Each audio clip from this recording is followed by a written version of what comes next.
الحمد لله رب العالمين وسبحان الله العظيم ولا حول ولا قوة إلا بالله العلي العظيم نحمده ونستعينه ونستغفره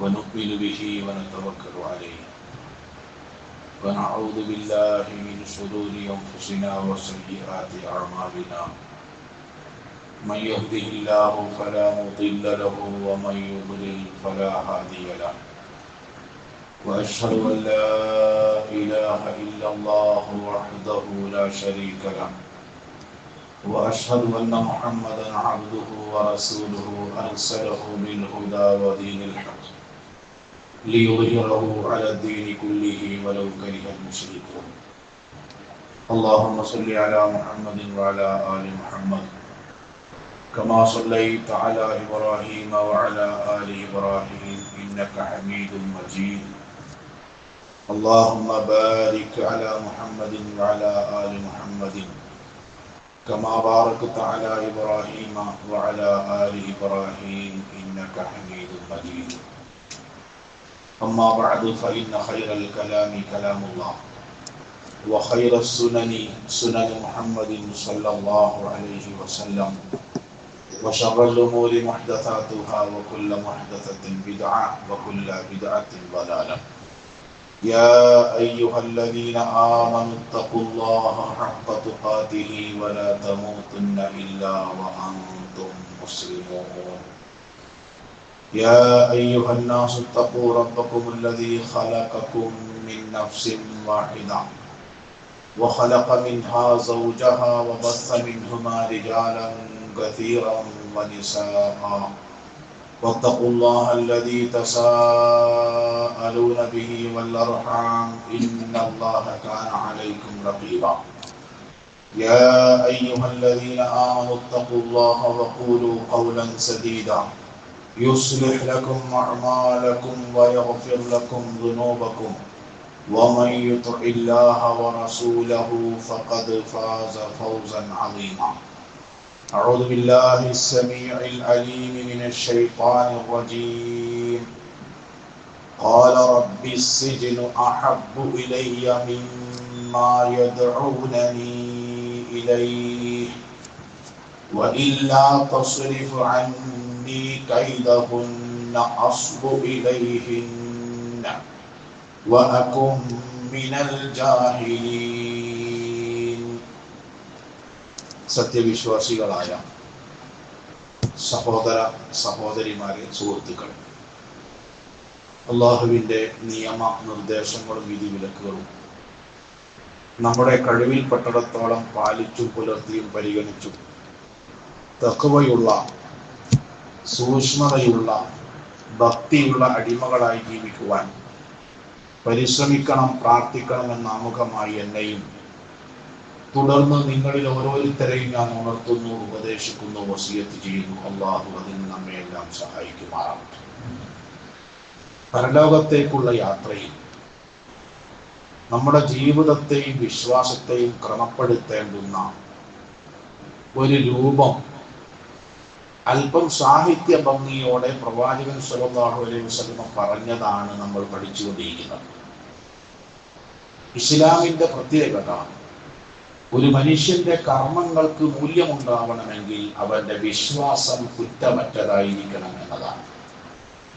അതുകൊണ്ട് ഈ തിരുവചനത്തിൽ അവിടുന്ന് ആദ്യമായി സൂചിപ്പിച്ചത് അഹ്കമിസ് സഫീന, നീ നിന്റെ വിശ്വാസമാകുന്ന കപ്പൽ, അല്ലെങ്കിൽ നിന്റെ ജീവിതമാകുന്ന കപ്പൽ മുന്നോട്ടു പോവേണ്ട വെള്ളം എന്ന വിശ്വാസം, അല്ലെങ്കിൽ ആ വെള്ളത്തിലെ കപ്പല് വളരെ കുറ്റമറ്റ നിർമ്മാണത്തിന് വിധേയമാക്കണം. കപ്പലിന്റെ നിർമ്മാണം വളരെ ശ്രദ്ധിക്കണം എന്നർത്ഥം. വിശ്വാസം വളരെ കൃത്യമായിരിക്കും. രണ്ടാമത് വസ്തക്സിരി സാദ, നീ പോകുന്ന യാത്രയുടെ ദൈർഘ്യവും ആ യാത്രയിലെ ആവശ്യങ്ങളും എത്രമാത്രം വലുതാണോ അതനുസരിച്ച് നീ സമ്പാദിക്കണം പുണ്യകർമ്മം. മൂന്നാമതായി നബി തിരുമേനി സ്വല്ലല്ലാഹു അലൈഹി വസല്ലം പറഞ്ഞു, ഖഫിഫ് ലഹറക് ഫഇന്നൽ അഖബത കഊദ്, നീ നിന്റെ മുതുക് ഭാരമുക്തമാക്കണം. മുതുകത്തുള്ള ഭാരങ്ങളൊക്കെ ഇറക്കി വെക്കണം. കാരണം ഫഇന്നൽ അഖബത കബൂദ്, നിനക്ക് കയറിപ്പോവാനുള്ള പടവുകൾ അല്ലെങ്കിൽ സ്വർഗത്തിലേക്കുള്ള മലമ്പാത കിഴുക്കാൻ തൂക്കായതും അപകടമേറിയതുമാണ്. ഒരു കയറ്റം കയറുമ്പോൾ, ഒരു മരത്തുമ്മ കയറുമ്പോൾ നമ്മൾ നമ്മുടെ ഭാരങ്ങളൊക്കെ മാറ്റിവെക്കുക ചെയ്യാം. കാരണം ആ കയറുന്ന വഴി ദുർഘടമായത് കൊണ്ടാണ്. സ്വാഭാവികമായി മരണം മുതൽ സ്വർഗപ്രവേശനം വരെയുള്ള കടമ്പകൾ വളരെ പ്രയാസകരമാണ്. ആ യാത്രയിൽ ഓരോ പ്രതിസന്ധി ഘട്ടങ്ങളിലും നമ്മെ തളർത്തുന്നത് നമ്മൾ ചെയ്ത പാപമാണ്. അതുകൊണ്ട് നീ പാപഭാരം കുറക്കണം. പാപരഹിതനായി അള്ളാഹുവിനെ കണ്ടുമുട്ടണം. മുആദ് റളിയല്ലാഹു അൻഹുവിനെ ഉപദേശിച്ചു നബി സല്ലല്ലാഹു അലൈഹി വസല്ലമ മറ്റൊരു ഭാഷയിൽ, ഇയ്യാക ബിൽ മഅസിയ, നീ അള്ളാഹ്ക്ക് എതിര് പ്രവർത്തിക്കുന്നത് വളരെ ശ്രദ്ധിക്കണം. ഫഇന്ന ബിൽ മഅസിയത്തി ഹല്ല സഖ്തല്ലാഹ്, നിന്റെ പാപം കാരണം അള്ളാഹുവിന്റെ കോപത്തിന് നീ പാത്രീഭൂതനാവും. അത് നിന്റെ മുന്നോട്ടുള്ള പരലോകയാത്രയിൽ നിനക്ക് ഏറ്റവും പ്രതിസന്ധി സൃഷ്ടിക്കും. കാരണം ലാ മൽജഅ വലാ മൻജഅ ഇല്ലാ ഇലൈഹി, അള്ളാഹുവിലേക്കല്ലാതെ, അള്ളാഹുവിൽ നിന്നല്ലാതെ ഒരഭയം നമുക്ക് പ്രതീക്ഷിക്കാനില്ലാത്ത പ്രതിസന്ധി ഘട്ടത്തിലൂടെ നീ കടന്നു പോകേണ്ടവനാണ്. അതുകൊണ്ട് പാപത്തെ സൂക്ഷിക്കണം. നബി സല്ലല്ലാഹു അലൈഹി വസല്ലമ ജിബ്രീൽ അലൈഹിസ്സലാത്തു വസ്സലാമിനെ കണ്ട് പേടിച്ച് വീട്ടിൽ കിടന്നുറങ്ങാൻ ആ പ്രവാചകനെ വിളിച്ചുണർത്തുന്ന ഒരു സൂറത്തുണ്ട് ഖുർആനിൽ, സൂറത്തുൽ മുദ്ദസ്സിർ. എന്താ പ്രവാചകനെ അള്ളാഹു ഏൽപ്പിച്ച ദൗത്യം? ദീനിന്റെ പ്രബോധനമാണ്. അതിനേറ്റവും പ്രധാനപ്പെട്ടതായി വേണ്ടത് ഒരുത്തന്റെ പേഴ്സണാലിറ്റിയാണ്, വ്യക്തിത്വമാണ്. അതുകൊണ്ടാണ് 40 കൊല്ലക്കാലം ആ സമൂഹത്തിൽ ജീവിപ്പിച്ച് ആ സമൂഹത്തെ കൊണ്ട് അൽ അമീൻ എന്ന് വിളിപ്പിച്ചത്. അങ്ങനെ വിളി കേട്ട മനുഷ്യനായിരുന്നിട്ട് പോലും ദഅവത്തിന് വേണ്ടിയുള്ള കൽപ്പന, യാ അയ്യുഹൽ മുദ്ദസ്സിർ, പുതപ്പിട്ട് മൂടിക്കിടക്കുന്ന മനുഷ്യ, ഖും, എഴുന്നേൽക്ക്, ഫഅൻദിർ, ജനങ്ങൾക്ക് ഈ കാര്യം പറഞ്ഞു കൊടുക്കണമെങ്കിൽ വസിയാബക ഫതഹിർ, നിന്റെ ബാഹ്യമായ രൂപം നീ ശുദ്ധമാക്കണം. വറുജ്സ ഫഹ്ജുർ, ആന്തരികമായ മാലിന്യം, കിബർ, അസൂയ, ദേഷ്യം, പക, ദുസ്വഭാവത്തിൽ നിന്നൊക്കെ നീ ഹിജ്റ പോകണമെന്നാണ്. അത് പരലോകത്തേക്കുള്ള യാത്രയിൽ അത്യാവശ്യമാണ്. കാരണം സൂറത്തു ത്വാഹയിൽ അല്ലാഹു വിശദീകരിച്ചു, ഇന്നഹു മൻ യഅതി റബ്ബഹു മുജ്രിമാ, അള്ളാഹിന്റെ അടുക്കൽ പാപിയായി കടന്നു വരുന്ന കയറി വരുന്ന ആളുകൾ, ഫഇന്നഹു നാറ ജഹന്നമ, അവന് പോവാനുള്ളത് ജഹന്നമാണ്. ലാ യമൂതു ഫീഹാ വലാ യഹ്യാ, അവിടെ പിന്നെ ജീവിതവും മരണത്തിന്റെ ഇടക്കൊരു അവസ്ഥയാണ്. അതുകൊണ്ട് പരലോക യാത്രയിൽ അള്ളാഹുവിന്റെ അനുഗ്രഹത്തിൽ നിന്ന് നിന്നെ അകറ്റിക്കളയുന്ന പാപത്തിൽ നിന്ന് നീ മാറി നിൽക്കണം. സംഭവിച്ചു പോയ പാപങ്ങളോ കൃത്യമായിട്ട് അള്ളാഹുവിൽ നിന്ന് പാപമോചനം തേടണം. ആ സ്വഭാവത്തിനാണ്, ദോഷബാധയെ സൂക്ഷിക്കുന്നതിനാണ് ഖുർആൻ തഖ്വ എന്ന് പറഞ്ഞിട്ടുള്ളത്. പരിശുദ്ധ ഖുർആൻ തുടക്കം തന്നെ പറഞ്ഞു, ദാലിക്കൽ കിതാബു ലാ റൈബ ഫീഹി ഹുദൻ ലിൽ മുത്തഖീൻ.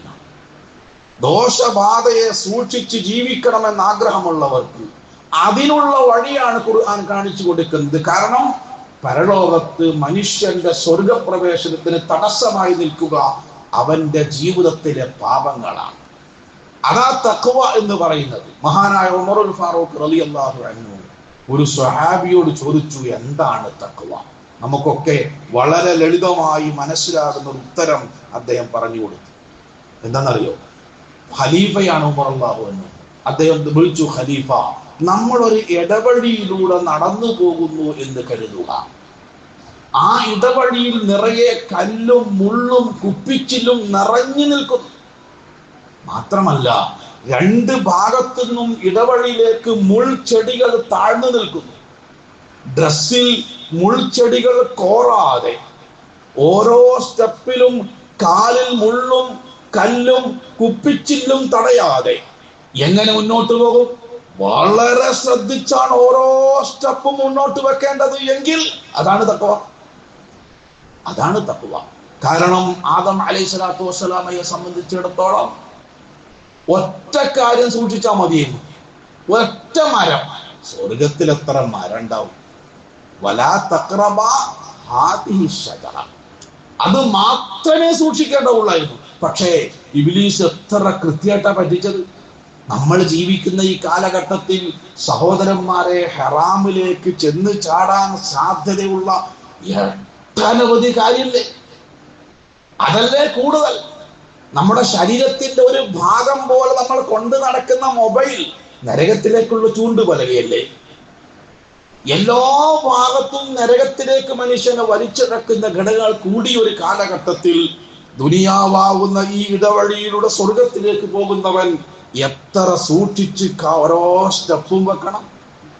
അതുകൊണ്ടാണ് നബി തിരുമേനി സല്ലല്ലാഹു അലൈഹി വസല്ലമ ഏതൊരു പ്രസംഗം തുടങ്ങുമ്പോഴും 3 ആയത്തോതാതെ ഒരു പ്രസംഗവും നടത്തിയിട്ടില്ല. ആയത്ത ഞാൻ ആമുഖമായി ഓതി വെക്കുന്നത്.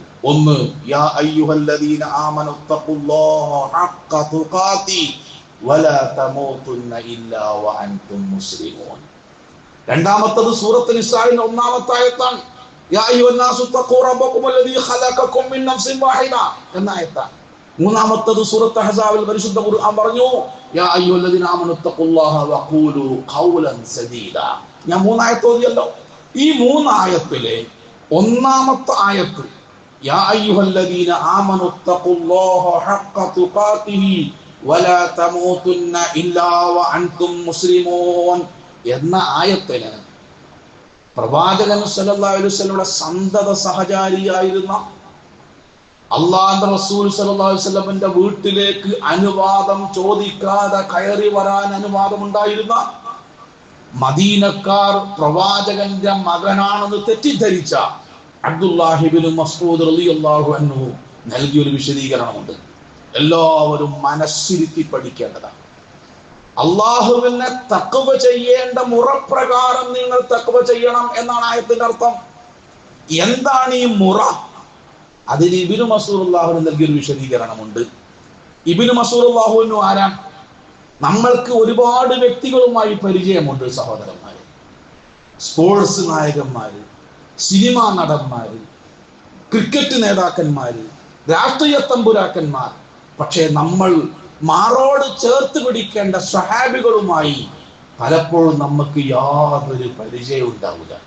നമുക്ക് പേര് പറയാൻ കഴിയുന്ന സ്വഹാബികളെ പറ്റി ഞാൻ ചോദിക്കട്ടെ, അവർ ഏത് വർഷമാണ് ജനിച്ചത് നമുക്കറിയോ? എത്ര വർഷം ജീവിച്ചതെന്ന് അറിയോ? അവരെവിടെയാ മരിച്ചതെന്ന് അറിയോ?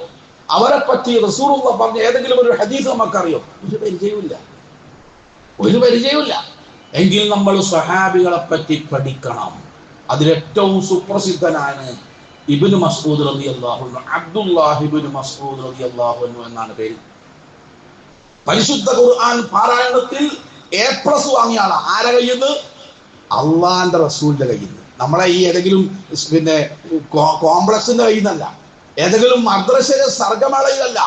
ഖുർആൻ അള്ളാഹു ഏതൊരു മനുഷ്യനാണോ ഇറക്കി കൊടുത്തു, അതാദ്യമായിട്ട് ഏതൊരു മനുഷ്യനാണോ കേട്ടത്, അതേതൊരു മനുഷ്യനാണോ പാരായണം ചെയ്തത്, ആ പാരായണം ചെയ്ത് കേൾപ്പിക്കാൻ അള്ളാഹു ഏൽപ്പിച്ച പ്രവാചകന്റെ നാവിൽ നിന്ന് ഇഖ്റ ഇബ്നു മസ്ഊദ് താങ്കളൊന്ന് ഓത്, ഞാനൊന്ന് കേൾക്കട്ടെ എന്ന് പറയുമാറ് ഖുർആൻ പാരായണത്തിൽ A+ കിട്ടിയ ആളാണ് അദ്ദേഹം. ഈ ആയത്തിന് നൽകിയൊരു വിശദീകരണം യാ അയ്യുഹല്ലദീന ആമനു, സത്യവിശ്വാസികളെ, ഇത്തഖുല്ലാഹ, നിങ്ങൾ അല്ലാഹുവിനെ സൂക്ഷിക്കണം, ഹഖ്ക തുഖാതിഹി, സൂക്ഷിക്കേണ്ട മുറപ്രകാരം. 1 അയ്യുതാഅ അല്ലാ യുഅസ, അല്ലാഹുവിനെ നീ കീഴ്പ്പെടണം, അനുസരിക്കണം. വാക്കുകൊണ്ടോ പ്രവർത്തനം കൊണ്ടോ ചിന്ത കൊണ്ടോ അള്ളാഹ്ക്ക് എതിര് പ്രവർത്തിച്ചുകൂടാ എന്ന നിർബന്ധ ബുദ്ധി മരണം വരെ നീ നിലനിർത്തണം. ഏത്? വലാ തമൂതുന്ന ഇല്ലാ വഅൻതും മുസ്ലിമൂൻ. റമളാന് മാത്രം പോരാ, പള്ളിയുടെ ഉള്ളിൽ നിന്ന് മാത്രം പോരാ, ഏതെങ്കിലും ചില മേഖലയിൽ മാത്രം പോരാ. മരണം വരെ എന്റെ ചിന്ത കൊണ്ടോ എന്റെ വാക്കുകൊണ്ടോ എന്റെ പ്രവർത്തനം കൊണ്ടോ ഒരു മേഖലയിലും അള്ളാഹുവിനെ എതിര് പ്രവർത്തിക്കുന്ന ഒരു സ്വഭാവം നിനക്കുണ്ടായിക്കൂടാ. കാരണം അവന്റെ ദൃഷ്ടിയിൽ നിന്ന് മാറി നിൽക്കാൻ സഹോദര നിനക്ക് സാധ്യമല്ല. അവൻ കേൾക്കാതെ, അവൻ അറിയാതെ, അവൻ കാണാതെ, അവൻ രേഖപ്പെടുത്താതെ ഒരു കാര്യവും നിനക്ക് പറയാനോ പ്രവർത്തിക്കാനോ സാധ്യമല്ല. അവന് പരലോകത്ത് മറികടക്കാൻ നിനക്ക് സാധ്യമല്ല. അവന്റെ അലംഘനീയമായ മരണത്തിൽ നിന്ന് നിനക്ക് രക്ഷപ്പെടാൻ സാധിക്കില്ല. പരലോകത്ത് അവന്റെ ചോദ്യത്തിന് മറുപടി പറയാതെ നിന്റെ കാൽപാദം അനക്കാൻ നിനക്ക് സാധ്യമല്ല. അതുകൊണ്ട് വാക്കുകൊണ്ടോ പ്രവർത്തനം കൊണ്ടോ ഒന്നുകൊണ്ടും അള്ളാഹ്ക്ക് നീ ഒരിക്കലും എതിർ പ്രവർത്തിക്കരുത്. അവന് കീഴ്പ്പെട്ടുകൊണ്ട് ജീവിക്കണം. ഒന്നാമത്തെ അർത്ഥത. സഹോദരന്മാരെ, നമ്മൾ നമ്മളെപ്പറ്റി ഒന്ന് ആലോചിക്കണം. ജീവിതത്തിന്റെ ഏത് മേഖലയിലാണ് പൂർണ്ണമായി സമ്പൂർണമായി സമിഅനാ വഅതഅന എന്ന് പറയുമാറ് നമ്മൾ അള്ളാഹ്ക്ക് കീഴൊതുങ്ങിയിട്ടുള്ളത്? ഒരു മേഖലകൾ പറയും, പരിശോധിച്ചു. അങ്ങനെ ജീവിക്കണം എന്ത് വേണമെന്നറിയോ? അതിന് ഇസ്ലാം പഠിപ്പിക്കുന്ന ഉന്നതമായ ഒരു സ്വഭാവ മൂല്യമാണ് ഇഹ്സാൻ. അള്ളാഹു റസൂൽ സല്ലല്ലാഹു അലൈഹി വസല്ലം മദീനത്തെ പള്ളിയിൽ ഇങ്ങനെ ഇരിക്കുകയാണ്. തിങ്ങി നിറഞ്ഞ സദസ്സാണ്. നബി സല്ലല്ലാഹു അലൈഹി വസല്ലം നാവിൽ നിന്ന് കുതിർന്നു വീഴുന്ന ദീനി അറിവുകൾ പെറുക്കിയെടുക്കാൻ വേഴാമ്പലിനെ പോലെ നിൽക്കുന്നു സഹാബികൾ. നമ്മളെ ഇങ്ങളിന്ത്യമാരിയല്ല. നമ്മൾ മതത്തിന്റെ ഒരു സദസ്സ് അതിനോട് കാണിക്കുന്ന ആദരവ് എന്താ? അള്ളാഹു റസൂലിന്റെ മുമ്പിൽ ഖുതുബക്കും ക്ലാസിനും ഉപദേശത്തിനും സഹാബികൾ ഇരുന്ന ഇരുത്തം എന്താണെന്ന് അറിയുന്നത്? ആ ഇരുത്തത്തെ പറ്റി ചരിത്രം പറയുന്നു രണ്ട് കാര്യങ്ങളാണ്. ഒന്ന്, കഅന്നൽ വഹ്യ യൻസിലു ഇലൈഹിം, അവരിലേക്ക് വഹി ഇറങ്ങുന്നുണ്ടോ നമുക്ക് തോന്നിക്കും. ആരിലേക്ക്? പ്രവാചകനിലേക്കല്ല. പ്രവാചകനേക്കാളും ശ്രദ്ധ കേൾക്കാൻ വന്നോൽക്കാണോ എന്ന് തോന്നിപ്പോ അത്രയും ശ്രദ്ധിച്ചായിരിക്കാം. രണ്ടാമത്തെ എന്താ അറിയോ? അവരുടെ തലയിൽ പക്ഷികൾ വന്നിരുന്നാൽ പോലും പക്ഷി പാറിപ്പോവില്ല. കാരണം ഇത് ജീവല്ലാത്തൊരു സാധനം. അത്ര നിശ്ചലമായിട്ടാണ് അവർ നിൽക്കുക. ആ കേൾക്കണ കാര്യം അങ്ങനെ തന്നെ ആവാഹിച്ചെടുക്കാൻ. അങ്ങനെ ഇരിക്കുന്ന സദസ് നബി സല്ലല്ലാഹു അലൈഹി വസല്ലമ മദീനത്തെ പള്ളിയിൽ ഇരിക്കുമ്പോ ഒരു വിശ്വാസി, ഒരു യുവാവ്, കറുത്ത താടിയുള്ള, നീണ്ട നല്ല കറുത്ത മുടിയുള്ള, വെള്ള വസ്ത്രം ധരിച്ച ഒരു യുവാവ് പള്ളിയിലേക്ക് കയറി വന്നു. ഒരാള് പള്ളിക്ക് വരുമ്പോ എല്ലാവരും ഇങ്ങനെ നോക്കുമല്ലോ, ആർക്കും പരിചയമല്ല. എന്നാൽ വേറെ ഏതോ നാട്ടിൽ നിന്ന് വരികയാണ് എന്നറിയിക്കുന്ന ലാ യുറാ അലൈഹി അസറു സഫർ, യാത്രയുടെ യാതൊരടയാളവും അയാളിലില്ല. അപ്പൊ പിന്നെ പള്ളിയുടെ തൊട്ടടുത്ത് വരുന്ന ആളാ. പള്ളിയുടെ തൊട്ടടുത്ത് വരുന്ന ആളാണെങ്കിൽ ആർക്കെങ്കിലും ഒക്കെ പരിചയം വേണ്ടേ? ഒരാൾക്കും പരിചയമില്ല. അദ്ദേഹം പ്രവാചകന്റെ അടുക്കൽ ചെന്ന് നബി സല്ലല്ലാഹു അലൈഹി വസല്ലം എന്നെ മുട്ടുംകാലിനോട് ചേർത്ത്, തന്റെ മുട്ടുംകാലിൽ ചേർത്ത് അവിടെ ഇന്ന് പള്ളിയിൽ ഇരിക്കുകയാണല്ലോ. എന്നിട്ട് അത്തയ്യാത്തിൽ തുടമല് കൈവെക്കണമായി അദ്ദേഹം തന്റെ തുടയിൽ കൈവച്ച് പ്രവാചകന്റെ മുഖത്തേക്ക് നോക്കി ചോദിച്ചു, അഖ്ബിർനി അനിൽ ഇസ്ലാം, എനിക്ക് ഇസ്ലാം കാര്യം എന്താന്ന് പറഞ്ഞു. അപ്പൊ അല്ലാഹു റസൂൽ സ്വല്ലല്ലാഹു അലൈഹി വസല്ലം ഇസ്ലാം കാര്യം പറഞ്ഞു, ഈമാൻ കാര്യം പറഞ്ഞു കൊടുത്തു. മൂന്നാമത്തെ ചോദ്യം എന്താ? വമൽ ഇഹ്സാൻ, എന്താ അർത്ഥം? ഈമാൻ കാര്യം 6 കാര്യം വിശ്വസിക്കുന്നതിലൂടെ, ഇസ്ലാം കാര്യം 5 കാര്യം അനുഷ്ഠിക്കുന്നതിലൂടെ ഒരു വിശ്വാസി എത്തേണ്ട മർത്തബ സ്ഥാനമാണ് മൂന്നാമത്തെ ചോദ്യം, ഇഹ്സാൻ. എന്താണ് പ്രവാചക ഇഹ്സാൻ? അതിന് അല്ലാഹു റസൂൽ സ്വല്ലല്ലാഹു അലൈഹി വസല്ലം നൽകിയ മറുപടി, അൻ തഅബുദല്ലാഹ കഅന്നക തറാഹു വഇൻ ലം തകുൻ തറാഹു ഫഇന്നഹു യറാക. അല്ലാഹുവിനെ നീ അങ്ങോട്ട് കാണുന്നവനെ പോലെ ജീവിക്കുക. ഞാൻ പടച്ചോൻ അങ്ങോട്ട് കാണുന്നുണ്ട് നിൽക്കുക, എന്തായിരിക്കും എന്റെ ജീവിതം? അതുപോലെ ഭൂമിയിൽ ജീവിക്കണം.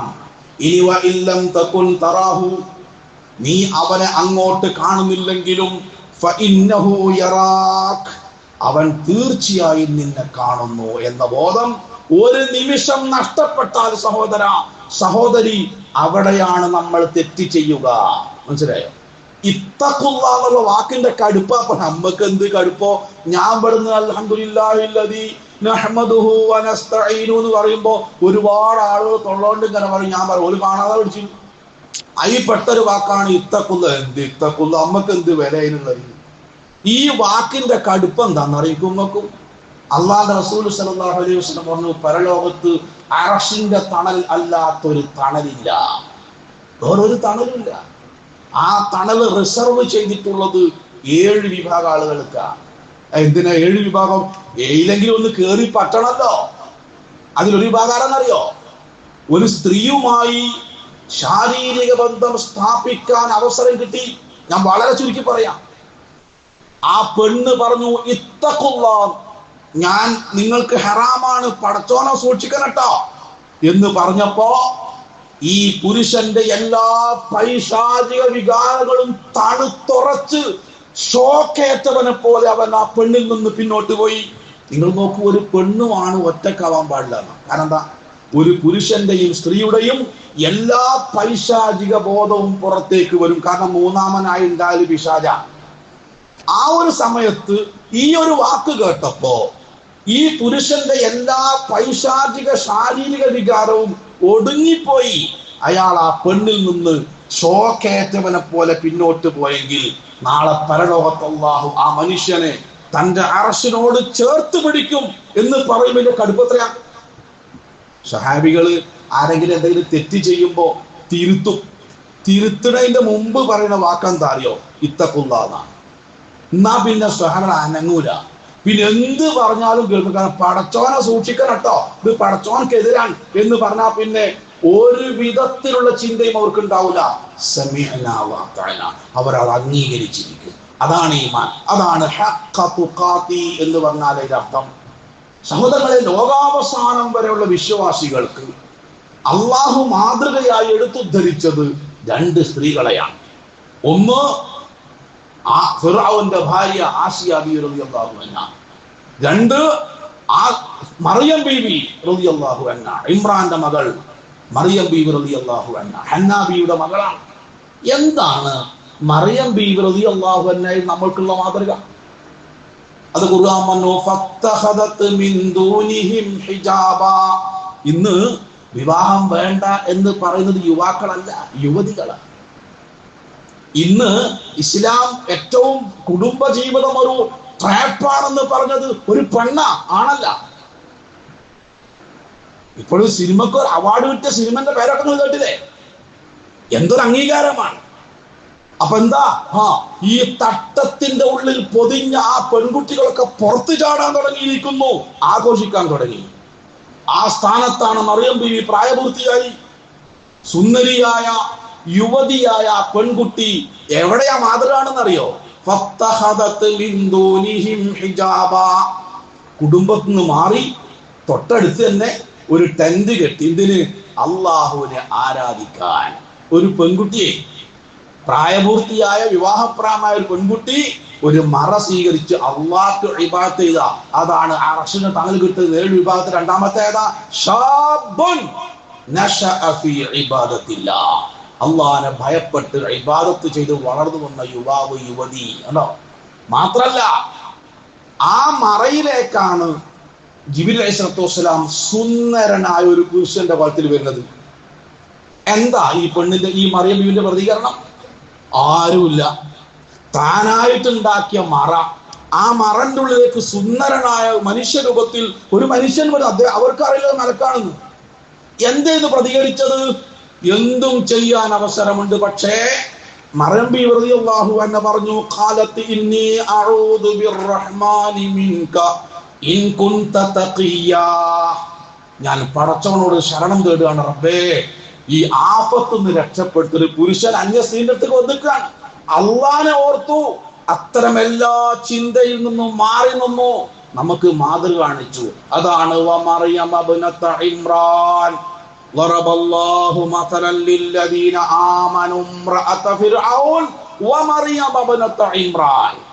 ജീവിതത്തിന്റെ രഹസ്യ തലങ്ങളിൽ പടച്ചോൻ കാണുന്നുണ്ട് എന്ന ബോധം നിലനിർത്തി മാതൃക കാണിച്ചു. യൂസുഫ് നബി അലൈഹിസ്സലാത്തു വസ്സലാം സഹോദരങ്ങളെ എവിടെയാണ് മാതൃകയാകുന്നത്? നമ്മളൊക്കെ സ്വഭാവം എന്താ അറിയോ? നമുക്കൊക്കെ 2 മുഖമുണ്ട്. 2 മുഖമില്ലാത്തൊരു മനുഷ്യൻ ദുനിയാവിലില്ല. ആലോചിച്ച് നോക്കി, അങ്ങാടിയുടെ അവസ്ഥയാണോ അടുക്കളയെന്ന്? രാത്രി സ്വഭാവമാണോ പകല്? ഒറ്റക്കുമ്പോൾ അവസ്ഥയാണോ കൂട്ടായി നിൽക്കുമ്പോ? സ്വന്തം നാട്ടിലെ പോലെയാണോ വേറെ ഇടം പോയാല്? അല്ലെ, നമുക്ക് 2 മുഖല്ലേ ഉണ്ട്. നിങ്ങൾ എന്റെ വീട്ടിൽ വന്നു, നിങ്ങൾ ഭക്ഷണം കഴിച്ചുകൊണ്ടിരിക്കുക, എന്റെ മോന്റെ കയ്യിൽ നിന്ന് മോളെ കയ്യിൽ നിന്ന് ഒരു ഗ്ലാസ് വീണ് പൊട്ടി, 150 ഉറുപ്പികയുള്ള ഗ്ലാസാ. ഒന്നും മിണ്ടൂല. ഞാൻ പറയും അത് സാരല്ല, 150 ഉറുപ്പിക കൊടുത്താൽ പോലെ, ഇനി കിട്ടുമല്ലോ. മക്കളും ഭാര്യ ഇങ്ങനെ, ഇയാൾ ഇങ്ങനെ അല്ലല്ലോ, സാധാരണ ഇങ്ങനെ അല്ലല്ലോ. അപ്പോൾ വിചാരിച്ചു നന്നായി ഉണ്ടാവും, മനുഷ്യൻ നന്നാവാൻ ഒരു മറിയാണല്ലോ. അള്ളാഹു ഹിദായത്ത് കൊടുത്തു നയിക്കും. നിങ്ങളാട്ട് ഇറങ്ങി പോരാ, ഒറ്റ അടി. ആരെ? കുട്ടീനെ. എന്റെ നേരത്തെ കൊടുക്കേണ്ടതാ. അതെന്ത് അപ്പ കൊടുക്കാൻ? നിങ്ങൾ കാണുമല്ലോ, എന്താ ഇപ്പൊ ഞാൻ ഈ കുപ്പായിട്ടത് എപ്പോഴും? അല്ല, എന്താ നിങ്ങളെ മുമ്പിലല്ല നിൽക്കണത്? ഇത് ആർക്കല്ലാത്ത സഹോദരന്മാര്? എന്നാൽ മറിയം ബീവി റളിയല്ലാഹു അൻഹാക്ക് ഈ 2 മുഖം ഉണ്ടായിരുന്നില്ല. കാരണം അള്ളാഹു കാണുന്നു. ഇന്ന റബ്ബക ലബിൽ മിർസാദ്. അള്ളാഹു ഒരു കാവൽക്കാരനെ പോലെ നിന്നെ നോക്കിക്കൊണ്ടിരിക്കുന്നു. എവിടെ? ലുക്മാൻ ഹക്കീം റഹിമഹുല്ലയും. നിങ്ങൾക്കറിയാം ലുക്മാൻ ഹക്കീം റഹിമഹുല്ല ആരാ? നിങ്ങൾ ആലോചിച്ച് നോക്കി. 10 സ്വഹാബികൾക്ക് അള്ളാന്റെ റസൂൽ സല്ലല്ലാഹു അലൈഹി വസല്ലമ സ്വർഗമുണ്ട് എന്ന് പറഞ്ഞു. എന്നാൽ ഒറ്റ സ്വഹാബിന്റെ പേരിലും ഖുർആനിൽ സൂറത്തില്ല.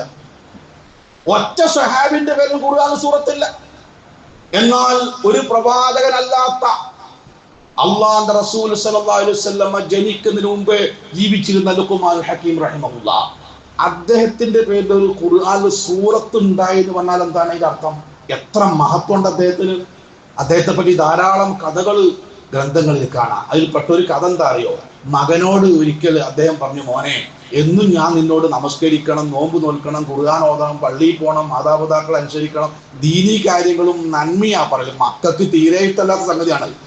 ഓർക്ക് ഇങ്ങനെ അടിച്ചു പൊളിച്ച് ജീവിക്കുകയാണല്ലോ വേണ്ടത്. അതുകൊണ്ട് ഇന്ന് ഞാൻ നിനക്കൊരു അളവ് തരാം. എന്താ? ഇന്ന് രാവിലെ 6 മണി മുതൽ വൈകുന്നേരം 6 മണി വരെ നിനക്ക് എന്ത് തെറ്റും ചെയ്യാം, ഉപ്പാന്റെ പെർമിഷനോട് കൂടി. കുട്ടിക്ക് പിന്നെ ആകെ പേടിക്കാനുള്ളത് പാപ്പന്റെ പെർമിഷൻ കിട്ടിയ ഉമ്മനെ പിന്നെ ആർക്കും പേടിണ്ടാവില്ലല്ലോ. കുട്ടിക്ക് തന്നെ അത്ഭുതം, വാപ്പ എന്തോ സംഭവിച്ചു? ഒന്നും സംഭവിച്ചില്ല, നിനക്കൊരു ചേഞ്ച് ആയിക്കോട്ടെ. ഒന്നും ഇപ്പോ നിസ്കാരം നോമ്പും തന്നെ പോരല്ലോ, ഇടക്കിടക്കൊക്കെ എന്തെങ്കിലും തെറ്റും ചെയ്യണല്ലോ. പ്രത്യേകിച്ച് അതിന്റെ പ്രായപൂർത്തി ആയിട്ടുമില്ല. ശരി, മകന് സന്തോഷായി. അവൻ എന്തോ തെറ്റ് ചെയ്യാൻ വേണ്ടി ഇറങ്ങി പോകുമ്പോ വാപ്പ പറഞ്ഞു, നീ എന്താ ചെയ്യാൻ പോണെന്ന് ഞാൻ ചോദിക്കില്ല, കാരണം ഇപ്പൊ വാപ്പനോട് പറയാൻ പറ്റൂലല്ലോ.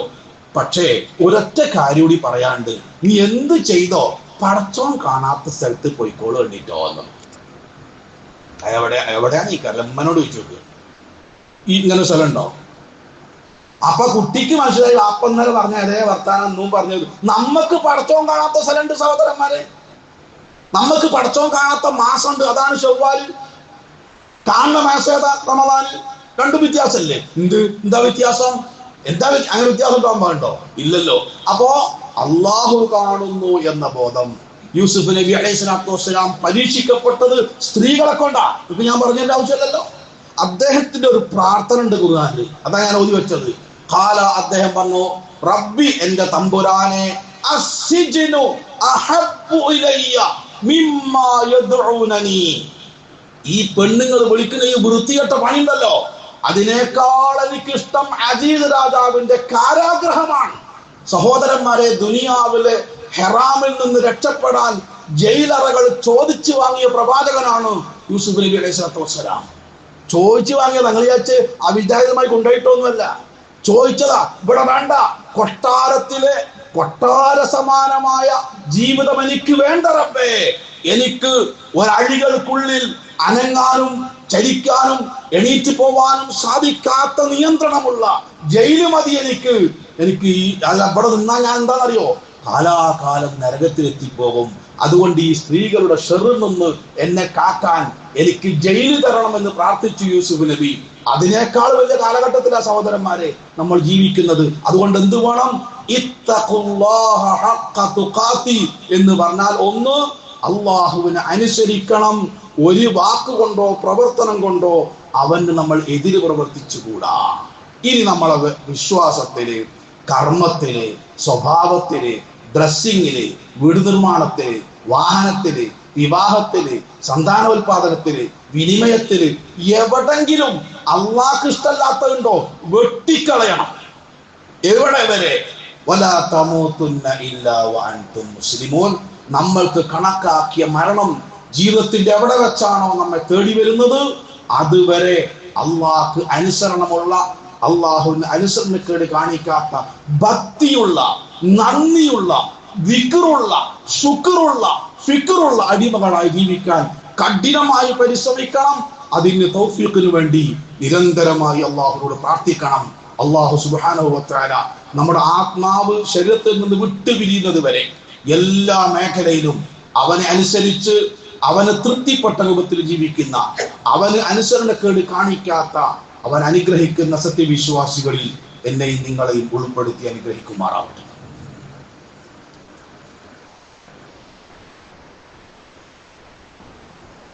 അൽഹംദുലില്ലാഹ് വസ്സലാത്തു വസ്സലാമു അലാ റസൂലില്ലാഹ് വഅലാ ആലിഹി അൽഫായിസീന ബിറിദല്ലാഹ് ഇത്തഖുല്ലാഹ ഇബാദല്ലാഹ്. അല്ലാഹുവിന്റെ നിയമാവലികൾ സൂക്ഷിക്കണമെന്ന് ഒരിക്കൽ കൂടെ എല്ലാവരെയും ഉണർത്തുകയാണ്. അപ്പൊ ഈ ആയത്തിന് അബ്ദുല്ലാഹി ഇബ്നു മസ്ഊദ് റളിയല്ലാഹു അൻഹു നൽകിയ 3 വിശദീകരണത്തിൽ ഒന്നാണ് ഇന്ന് സൂചിപ്പിച്ചത്. അത് നമ്മുടെ ജീവിതത്തിലെ ഈമാനിന്റെ ഏറ്റവും പ്രധാനപ്പെട്ട അടയാളമാണ്. മനുഷ്യൻ എന്നും പരാജയപ്പെട്ടിട്ടുള്ളത് ഹറാമിൽ നിന്ന് വിട്ടു നിൽക്കുന്നിടത്താണ്. ആദം അലൈഹിസ്സലാത്തു വസ്സലാം പരാജയപ്പെട്ടത് അള്ളാഹു വിരോധിച്ചതിൽ നിന്ന് വിട്ടു നിൽക്കുന്നതിലാണ്. ഈ എല്ലാ മനുഷ്യന്മാരും, നമ്മൾ അടക്കമുള്ള, ഞാൻ അടക്കമുള്ള എല്ലാവരും നമ്മുടെ ജീവിതം പരിശോധിച്ചാൽ നിസ്കാരം നമ്മൾ എങ്ങനെയൊക്കെ നിർവഹിക്കും, നോമ്പ് നോൽക്കും, ഖുർആൻ ഓതും. പക്ഷേ നമ്മൾ ചെയ്യുന്ന പല തെറ്റുകളിൽ നിന്നും മാറി നിൽക്കാൻ സാധിക്കുന്നില്ല എന്നതാണ് നമ്മൾ മതജീവിതത്തിൽ നേരിടുന്ന ഏറ്റവും വലിയ വെല്ലുവിളി. അതിനെ ഈമാൻ കൊണ്ടും സ്വർഗബോധം കൊണ്ടും ഒരു ഹദീസ് മാത്രം സൂചിപ്പിക്കുകയാണ്.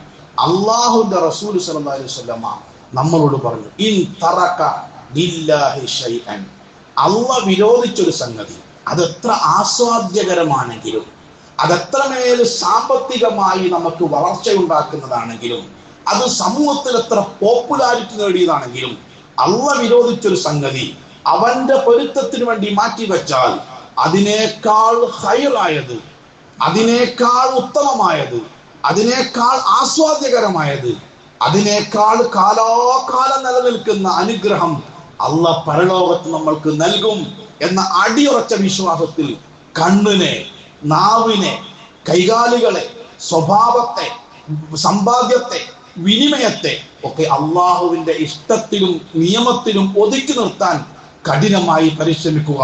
അള്ളാഹു നമ്മെ അനുഗ്രഹിക്കുമാറാവട്ടെ. സഹോദരങ്ങൾ, നമ്മുടെ പള്ളിയുടെ കലക്ഷൻ ഈ ആഴ്ചയാണ്. പരമാവധി എല്ലാവരും ശ്രദ്ധിക്കണം. മൂന്നാമതായി, നിങ്ങൾക്ക് എല്ലാവർക്കും അറിയാമെങ്കിൽ പോലും നമ്മുടെ രാജ്യത്ത് വോട്ടർ പട്ടിക പുതുക്കുന്ന ഒരു സമ്പ്രദായം നടക്കുന്നുണ്ട്.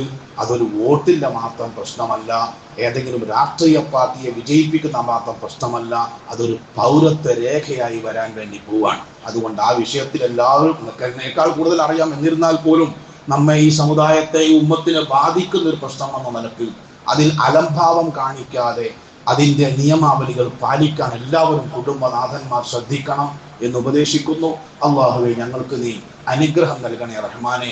ഞങ്ങൾ ചെയ്തു പോയ തെറ്റുകുറ്റങ്ങൾ ഞങ്ങൾക്ക് നീ വിട്ടുകൊടുത്ത് മാഫാക്കി തരണേ റഹ്മാനെ.